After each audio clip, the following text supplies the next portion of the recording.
주님의 온기로 나를 채우는 시간 J on Air. 샬롬, J on Air 김인혜입니다. 어느 날 제 첫 조카가 예수님의 피를 왜 보혈이라고 하는지 깨달았다고 엄마한테 이야기하더래요. 그 말인즉슨 예수님이 포도주를 주시며 이것은 내 피라고 하셨는데 포도주가 보라색이지 않냐면서 피가 보라색이라서 보혈이라고 하신 거 아니냐고 이야기를 하더랍니다. 생각이 기발하지 않나요? 외국에서 살다 보니 아직은 한국말이 서툴러서 생긴 에피소드인데 기발한 생각을 가진 첫 조카 때문에 가족들 안에서 한참 웃음꽃을 피웠습니다. 조카 때문에 보혈, 보배로운 피를 다시 한번 떠올리게 되었는데 마침 내일이 부활주일이더라고요. 우리를 위해 보배로운 피를 흘리신 주님을 기억하고 그분의 죽음이 나의 죽음, 그분의 부활이 나의 부활임을 믿음으로 고백하며 기뻐하는 날인데요. 제가 속한 교회에서는 예배 후에 부활절 계란을 가지고 전도를 나가기로 했습니다. 부활하신 주님을 높이는 뜻깊은 시간이 될 것 같아 기대가 됩니다. 지난주에 이어 선교사 이야기 2부로 찾아왔습니다. 5명의 선교사들이 순교하기 전 이 찬양을 자주 불렀다고 해요. 우리를 지키시는 방패, 주님을 의지해. 전쟁은 주님의 것, 찬양도 주님의 것. 영광이 진주문에 우리 들어가는 날, 승리한 우리 영원히 주님만 의지하리. 아멘. 찬양의 고백처럼 주님을 의지하여 영광의 진주문에 당당히 입성한 5 선교사의 이야기 함께 들어보시죠.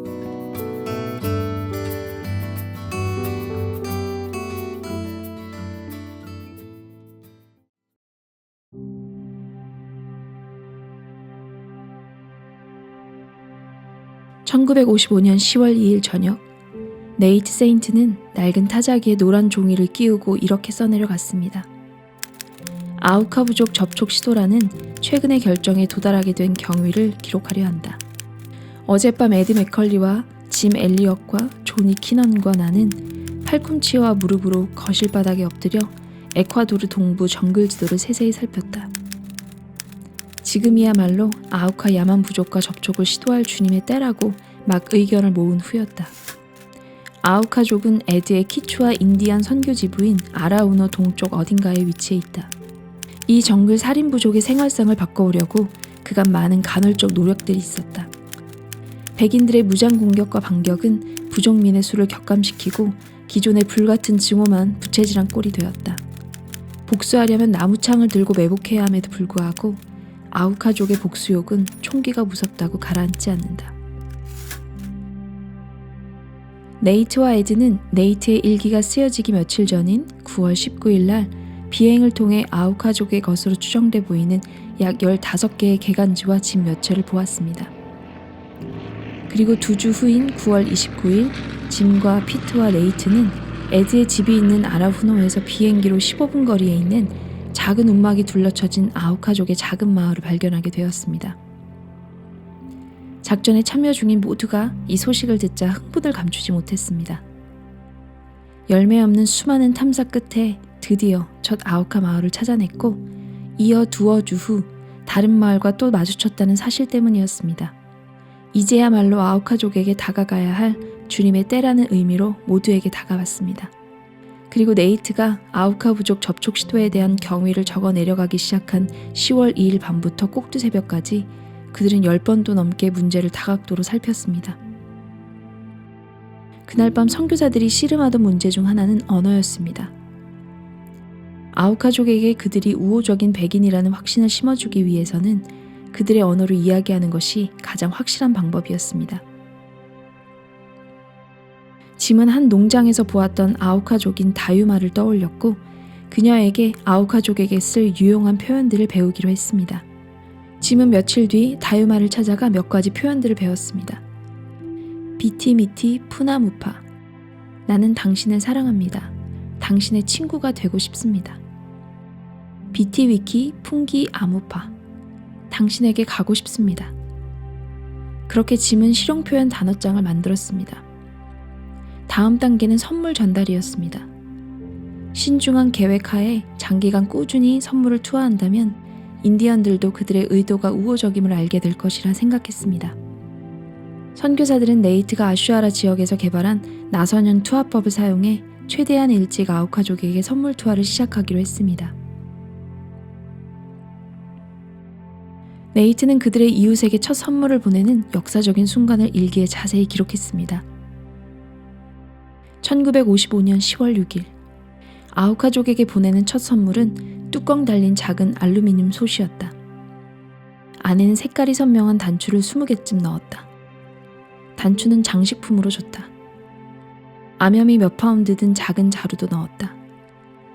여기에 우리는 약 1m 길이의 색깔이 선명한 긴 리본을 15개쯤 매달았다. 준비가 끝났다. 아라후노는 준비 완료 후 행복한 기대에 부풀었다. 내 실수로 이 첫 시도가 무산돼서는 안 된다는 생각에 나는 잔뜩 긴장했다. 우리는 비상 장비를 싣고 특수 방출 장치를 갖추고 그 장치를 비행기 밖으로 던지는 예행 연습을 해본 뒤 동쪽 방해로 이륙했다. 15분쯤 비행하자 첫 개간지가 나타났다. 우리는 지상에서 900m 높이에 있었다. 아래에 아무도 보이지 않았으나 모든 정황으로 미루어 사람이 사는 집임이 분명했다. 우리는 적당한 고도에서 바람과 싸워가며 천천히 선물을 내리기를 6번 시도한 끝에 마침내 선물이 모래톱 위에 이르렀다. 그때부터 우리는 기체를 더 급선회하면서 숨을 죽인 채 선물을 지면으로 가져갔다. 선물은 집으로 연결된 통로와 정확히 일직선을 그리며 물에서 0.5에서 1m쯤 격한 곳에 떨어졌다. 저기 500m 아래 모래톱에 우리 우호와 사랑과 믿음의 메신저가 있었다. 어떤 의미에서는 우리는 이 부족에게 몸짓 언어로 첫 복음 메시지를 전한 셈이다. 수직적으로는 500m, 수평적으로는 80km, 심리적으로는 2억 마일만큼 떨어진 그들에게 말이다. 아라후노로 돌아오는 길은 짧고 행복했다. 시작은 된 셈이다. 두 번째 선물을 내릴 때는 아우카 사람들이 드디어 나타났습니다. 그들은 5 선교사들이 보낸 첫 선물을 받았고 두 번째 선물도 받았습니다. 그리고 선교사들이 이렇게 접근하는 것을 그들이 두려워하지 않는다는 것을 두 번째 이웃 방문을 통해 알게 되었습니다. 선교사들은 무전 중에 또는 알아서는 안 될 사람들이 듣는 데서 아우카라는 이름을 사용하지 않기 위해 아우카족을 이웃, 그들이 사는 지역을 동네라 지칭하기로 했습니다. 몇 번의 이웃 방문과 선물 전달을 통해 아우카족은 선교사들이 자신들을 소개하려는 시도를 알아차린 것 같았습니다. 그들은 비행의 규칙성을 인식한 듯했고 다음 주로 갈수록 더 많은 숫자가 나와 전보다 더한 열기로 선물을 받았습니다. 비행을 할 때마다 선교사들은 스피커에 대고 다유마에게 배운 아우카말을 외치기 시작했습니다. 나는 당신을 좋아합니다. 나는 당신의 친구입니다를 계속 외쳤습니다. 선교사들은 작전 회의를 열어 다음 보름달이 뜨는 날 자신들의 마음을 빼앗아간 이 외딴 부족과 첫 지상 접촉을 시도하기로 결정했습니다. 네이트는 그날 밤 이렇게 썼습니다. 이 사역에 하나님의 선하신 손길이 계속 머물기 원한다. 그분의 인도에 충분한 확신이 없다면 우리는 여기서 손을 떼기 원한다. 현재로서는 하나님이 함께하고 계심을 만장일치로 느끼고 있다. 그분께 찬양을 돌린다. 그분의 보좌 앞에서 우리가 목소리 높여 그분을 찬양할 때 예수 그리스도의 의로 옷 입은 아우카 사람들도 우리와 함께 있기 원한다. 아우카 작전은 처음에는 네이트, 짐, 에드 3분이었습니다. 피트는 관심은 깊었으나 자신을 향한 하나님의 인도가 아우카족에게 가는 것인지 남는 것인지 그때 당시로는 아직 확실치 않았습니다. 8번째 이웃 방문 이후 네이트는 이 작전에 인력을 보강해야 한다면 로저가 적임자라고 생각했습니다. 그는 로저에 대해 큰 수고를 감당할 수 있는 잘 훈련되고 연단된 자다. 그는 치우침 없이 대장의 뜻에 따르는 것이 얼마나 중요한지 안다. 순종은 순간적 선택이 아니라 이미 마음을 굳힌 결단이다. 세상 전투에서 조국을 위해 혼신을 다한 그가 이제 주 예수 그리스도께 그 이상 혼신을 다할 각오가 대단하다.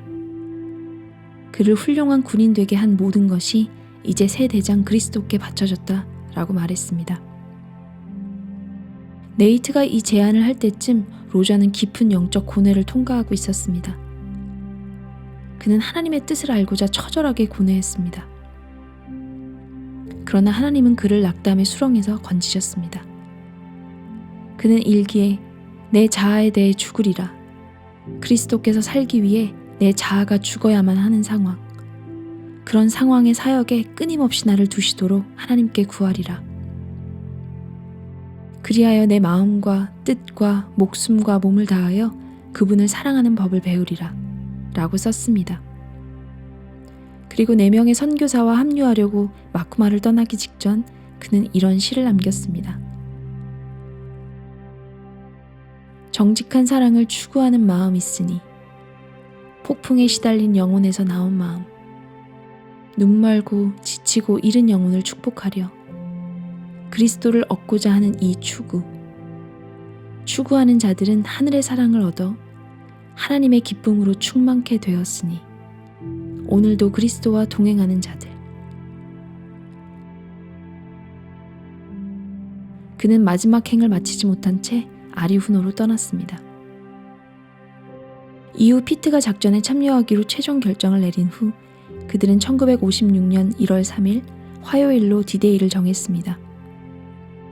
아우카족이 아라후노에 다녀간 일, 키추아 사람들이 약간 약삭빠르게 몸을 사리고 있다는 사실, 선물 투하 비행 때 얻은 커다란 격려, 그리고 기후 자체까지 모두가 그들을 지금 아니면 안 될지도 모른다는 긴박감으로 디데이를 향해 떠미는 듯 했습니다. 12월 18일 주일 네이트는 타자기 앞에 앉아 만약의 경우를 위해 자기들이 가는 이유를 온 세상에 알렸습니다. 그것은 5 선교사 모두를 대변하는 말이었습니다. 장래를 저울질하며 하나님의 뜻을 구할 때 우리가 고작 소수의 야만인을 위해 목숨을 내거는 것이 옳은 일일까? 이런 자문을 던지며 우리는 인식한다. 이것은 불쌍한 수천 명의 부름이 아니라 마지막 날 모든 부족에서 그분의 임재 안에 설 자가 나올 것이라는 예언적 말씀의 단순한 선포다. 그리스도를 위해 아우카 감옥의 문을 여는 일에 뛰어드는 것이 그분을 기쁘시게 하는 일이라는 확신이 우리 마음속에 있다. 가장 즐거운 이번 크리스마스의 한때를 보내며 그리스도를 아는 우리는 기회조차 없이 그리스도 없는 밤으로 곧장 빨려드는 저 잃은 영혼들의 부르짖음을 들어야 한다. 우리 주님이 그러하셨듯이 우리도 긍휼에 이끌려야 한다. 우리가 어둠 속에서 건져내지 못한 저들을 인해 회개의 눈물을 흘려야 한다. 베들레헴의 미소 짓는 광경 너머로 골고다의 뼈저린 고뇌를 보아야 한다. 하나님 잃은 영혼들과 우리의 책임에 대해 하나님의 새로운 비전을 주소서. 하나님이 우리에게 비전을 주신다면 우리 입술과 생각에서 희생이란 단어가 사라질 것이다. 지금 한없이 소중해 보이는 것을 우리는 미워하게 될 것이다. 인생이 갑자기 너무 짧아질 것이며 우리는 시간만 뺏는 산만한 일들을 멸시한 채 그리스도의 이름으로 전력을 다해 적에게 돌진할 것이다. 아우카족은 크리스마스와 그분을 아는 지식에서 영원의 거리만큼 분리돼 있다. 하나님 그 영원을 기준으로 우리 자신을 판단하게 하소서. 주 하나님 제 마음에 말씀하소서. 저로 주님의 거룩하신 뜻과 그 안에 행하는 기쁨을 알게 하소서. 아멘.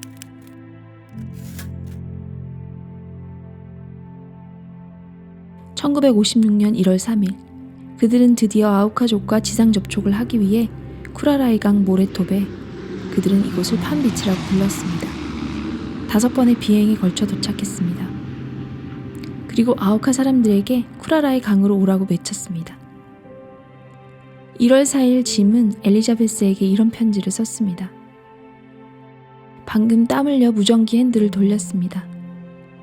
아무도 우리말을 수신하는 사람이 없지만 우리에게는 오전의 모든 교신이 똑똑히 들립니다. 우리는 잘 잤습니다. 새벽 2시에 깨어 커피와 샌드위치를 먹었습니다. 지상에서 10m 높이의 나무 위에 집을 지었는데 작은 침상들이 다들 어찌나 아늑하고 안전하게 느껴지던지 어젯밤에는 시계를 맞춰놓지 않았습니다. 사방이 탁 트인 아름다운 정글에 야자수가 빽빽합니다. 샨디아보다 훨씬 덥습니다. 우리의 희망은 높건만 이웃들이 나타날 조짐은 아직 없습니다. 어쩌면 오늘이 아우카족을 만나는 날이 될지도 모릅니다. 이제 내려갑니다. 권총과 신기한 물건을 가지고 가슴에는 기도를 품고 이만 줄입니다. 1월 6일 금요일 오전까지 그들은 인내심을 가지고 아우카족이 그들을 찾아오기를 기다렸습니다.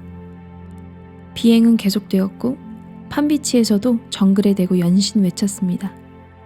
드디어 3명의 아우카인이 그들을 찾아왔습니다. 남자 하나, 여자 둘이었습니다.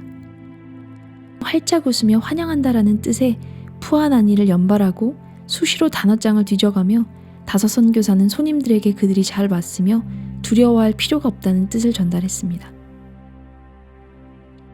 아우카인들은 어색한 기색이 가시면서 자기들끼리도 그리고 선교사들에게도 즐겁게 제잘거리기 시작했습니다.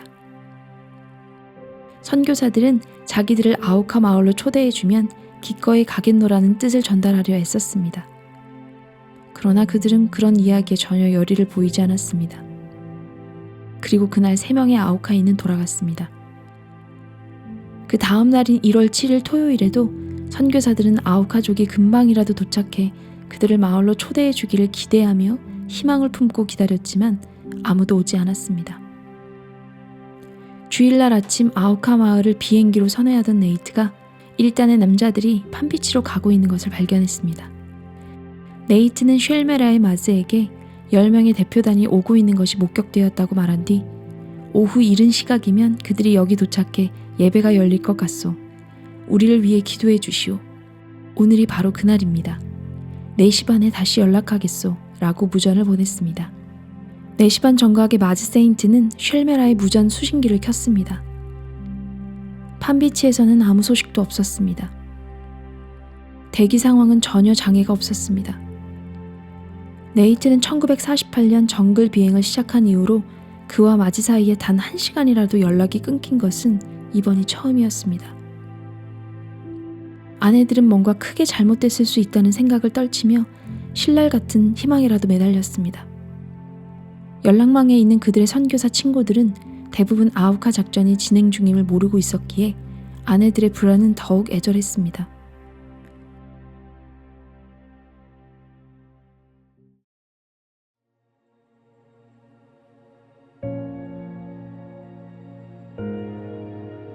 (1956년 1월 9일) 월요일 오전 네이트의 MAF 동료 조니 키넌이 이전에 네이트가 가르쳐준 모래밭 착륙 지점을 향해 비행하고 있었습니다. 9시 반쯤 조니의 보고가 들어왔습니다. 강변에 비행기를 발견했고 기체가 다 뜯겨져 나갔으며 남자들의 흔적은 보이지 않는다는 보고였습니다. 이 소식은 빠르게 카리브해 사령부 총사령관에게 전해졌고 라디오 방송국을 통해 아우카 지역에서 5 남자가 실종됐다는 뉴스가 전 세계로 퍼져나갔습니다. 그리고 그날 저녁 일행 중 1-2명이 아직 살아있다는 가정하에 지상구조대를 편성하기로 결정했습니다. 며칠이 지나지 않아 군인들은 5명의 아내들을 모아놓고 내구의 시체가 발견되었음을 알렸습니다. 아내들은 그들이 전한 소식을 평온히 받아들였습니다. 바바라 유데리안이 일기에 이렇게 썼습니다. 오늘 밤 데비가 우리에게 강가에서 4 시체를 발견했다고 말했다. 하나는 티셔츠에 청바지 차림이었다. 그런 옷차림을 한 사람은 로저밖에 없었다. 이틀 전 하나님은 내게 시편 48편 14절의 말씀을 주셨다. 이 하나님은 영영이 우리 하나님이시니 우리를 죽을 때까지 인도하시리로다. 로저의 죽음 소식을 접하면서 내 마음은 찬송이 충만했다. 그는 본향에 가기 합당한 자였다. 주님, 제가 엄마 역할과 아빠 역할을 다 잘하게 도와주소서. 오늘 밤 베스가 천국에 가신 아빠를 위해 기도하며 내게 물었다. 아빠한테 편지를 쓰고 싶은데 아빠가 천국에서 내려와 편지를 받아갈 수 없느냐고. 내가 그럴 수는 없단다. 아빠는 예수님과 함께 있거든 했더니 베스는 하지만 예수님이 아빠가 내려오도록 도와주실 수 있잖아요. 하나님이 아빠가 미끄러지지 않게 아빠 손을 붙잡아 주실 거예요 했다. 나는 자아 연민에서 벗어나고 싶다. 그것은 생명을 갉아먹는 사탄의 도구다. 나는 이것이 하나님의 온전하신 뜻이라 확신한다. 많은 사람들이 말할 것이다. 히바로족 사역을 맡은 로저가 어쩌자고 이 일에 가담했단 말인가. 이유는 로저가 자기를 보내신 분의 뜻을 행하러 왔기 때문이다. 주님은 비애와 광분에 우리 마음을 닫으시고 당신의 완전한 평화로 채우셨다.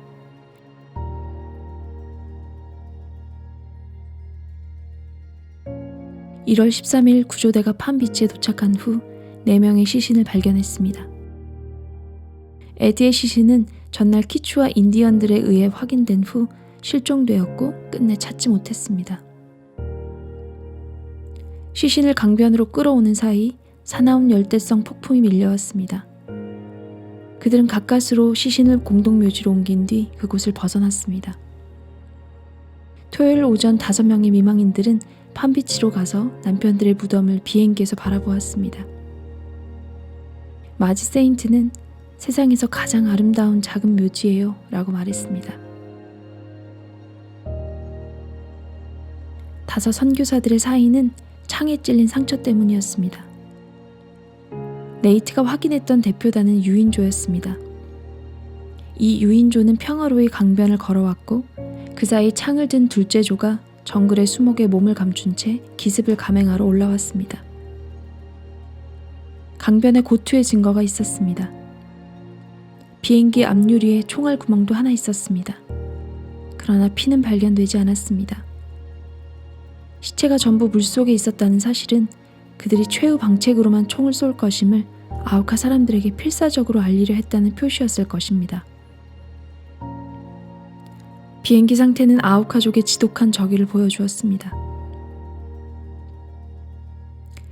5 선교사의 아내들과 친척들의 말 못할 그리운 심정은 짐 엘리엇의 일기에 적힌 말이 잘 대변해주고 있습니다. 방금 막 걸어서 언덕으로 나왔다. 마음까지 맑아지는 상큼한 공기. 그렇게 서 있자니 낯익은 나무 그림자가 나를 감싸고 바람이 옷자락을 끌어당긴다. 내 심령을 부르는 천국의 소리. 바라보고 기뻐하며 다시금 나를 하나님께 드린다. 인간이 그 이상 무엇을 바라랴. 오, 이 땅에서 하나님을 안다는 것에 이 충만함, 환희, 벅찬 감격이여. 그분을 사랑하고 기쁘시게 해드릴 수만 있다면 내 평생 다시 그분을 위해 목청 높일 수 없다 해도 좋으리. 혹시 자비의 하나님이 내게 많은 자녀를 주시면 나는 그들을 저 광활한 별 나라로 데려가 그분의 솜씨를 보여주리라. 그분이 손가락 끝만 움직여도 그들은 마음이 달아오르리. 그러나 그렇지 않다 해도 나 그분을 뵙고 그 옷자락을 만지며 사랑하는 주님의 눈을 보며 웃을 수만 있다면, 아, 그렇다면 별들도 자녀도 다 없어도 좋다. 그분 한 분으로 족하다. 오 예수님, 만유의 중심과 끝이신 주님, 기나긴 세월 주님을 기다려온 영광이 얼마나 더 있어야 주님 것이 되겠습니까?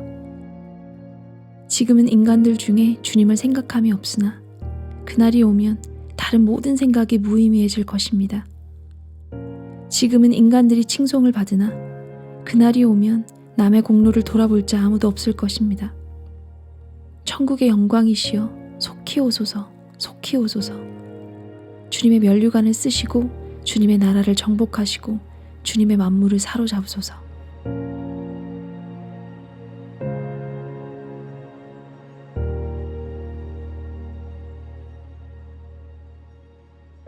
다섯 선교사들의 희생과 그 뒤를 이어 지속적인 접촉과 노력 끝에 네이트의 누나인 레이첼과 엘리자베스 엘리엇은 1958년 10월 8일 그토록 고대에 오던 아우카족 입성에 성공했습니다.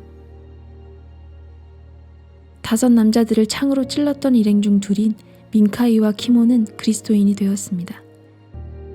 또한 신약 성경이 그들의 언어로 번역되었습니다.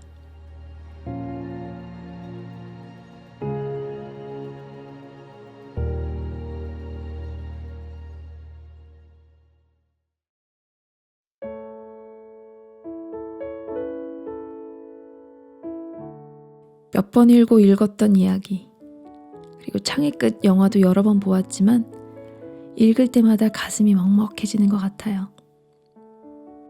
주님이 네이트 선교사님을 통해, 그리고 엘리자베스 엘리엇 선교사님을 통해 이때의 일들을 기록하게 하신 것도 참 감사하더라고요. 이 기록들이 있어서 다섯 선교사들이 순간의 열정으로 또는 즉흥적으로 선택한 일이 아닌 아홉 가족을 위해 그들을 부르신 하나님의 뜻에 대한 마음을 굳힌 순종으로 이 일이 이루어졌음을 확인할 수 있었어요.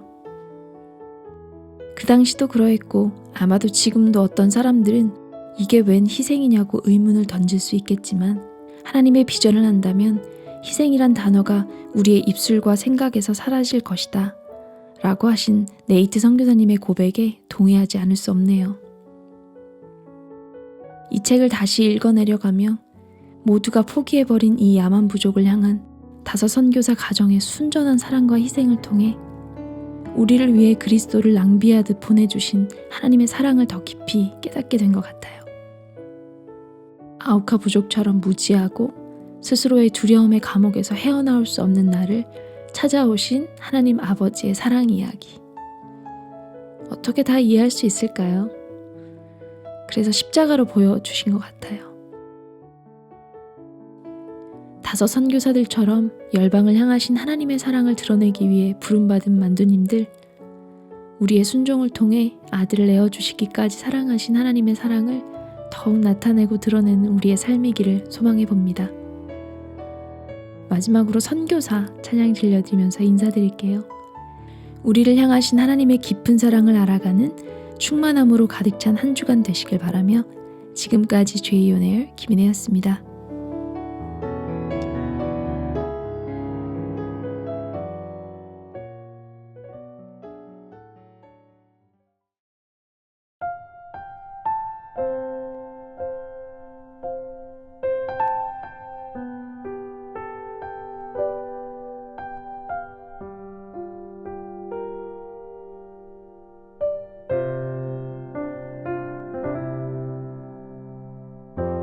아픔 많은 세상에 주의 복음 들고 부르심 따라갑니다. 슬픔과 고통이 가득한 이 땅에 눈물을 닦아주려.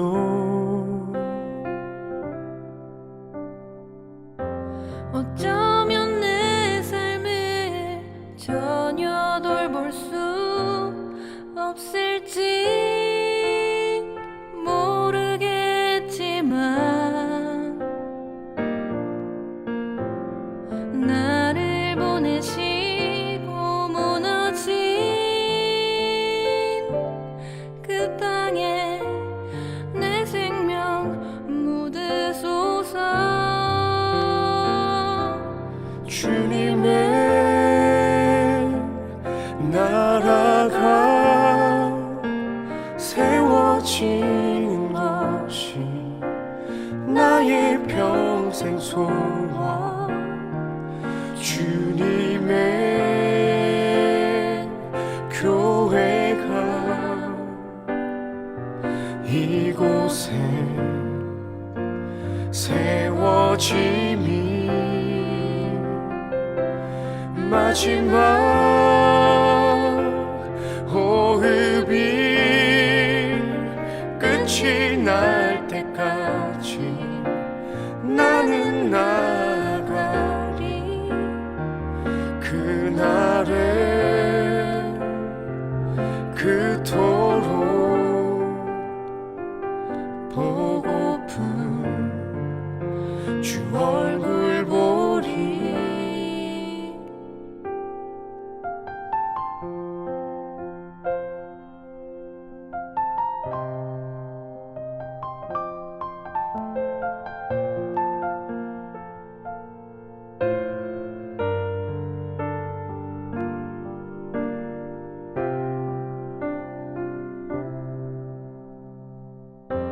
어쩌면 내 삶을 전혀 돌볼 수 없을지 모르겠지만 나를 보내시고 무너진 그 땅에 내 생명 묻으소서. 주님의 나라가 세워지는 것이 나의 평생 소원. 주님의 교회가 이곳에 세워짐이 마지막 호흡이 끝이 날 때까지 나는 나아가리. 그날에 그토록 보고픈 주 얼굴 보리.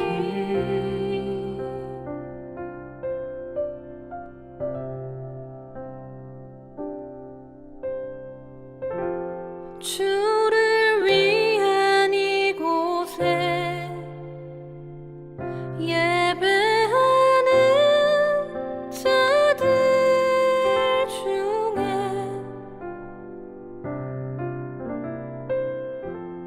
그가 찾는 일 없어. 주님께서 슬퍼하시네.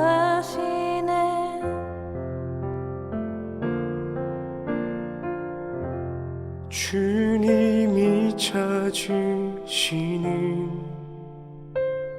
그 한 사람 그의 배자. 내가 그 사람 되길 간절히 주께 예배하리.